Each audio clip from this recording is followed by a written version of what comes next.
Hello বন্ধুরা, আজকে নিয়ে এসেছি একদম আলাদা রকমের একটা রেসিপি নিয়ে। এটা একদম হেলদি এবং টেস্টি।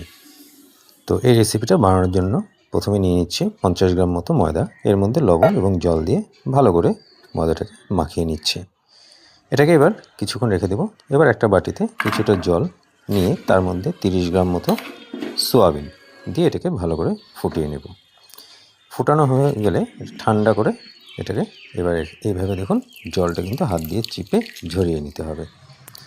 এবার একটা মিক্সিতে দিয়ে এটাকে ভালো মতো গ্রাইন্ড করব এবং এর জন্য নিচ্ছি 1 চামচ লঙ্কা, 1 চামচ জিরের গুঁড়ো এবং 1 চামচ গরম মশলা দিয়ে এবার এটাকে কিন্তু ভালো করে পেস্ট করে নেব। দেখুন কতটা ফুলে উঠেছে। যদি শুকনো শুকনো মনে হয় অবশ্যই একটু জল দিয়ে কিন্তু নেবেন। এরকম পেস্ট কিন্তু বানিয়ে নিতে হবে।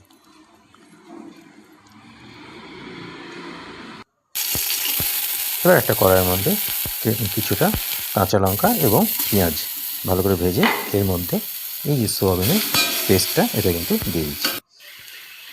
এটাকে একটু থিকনেস করার জন্য এর মধ্যে দিয়ে দিচ্ছি 1 চামচ দই। এটাকে কিন্তু ভালো করে ভেজে নিতে হবে যাতে সোয়াবিনের কাঁচা গন্ধটা না থাকে। এবার একটা পাত্রে তুলে নিয়ে আর একটা কড়াইয়ে আমি কিছুটা পরিমাণ তেল দিয়ে এর মধ্যে একটা গোটা ডিম দিয়ে এটাকে ভালো করে ভেজে নিচ্ছি। এবার আগের থেকেই তৈরি করে রাখা একটা রুটি এর উপর দিয়ে ভালো করে এবার কিন্তু এটাকে ভালো করে আমি ভেজে নিলাম। ভাজা হয়ে গেলে একটা পাত্রের ওপর তুলে দিয়ে এর ওপর দিয়ে কেচাপ দিয়ে কাঁচা লঙ্কা এবং পেঁয়াজ দিয়ে এর ওপর দিয়ে দিচ্ছি 2 চামচ দই।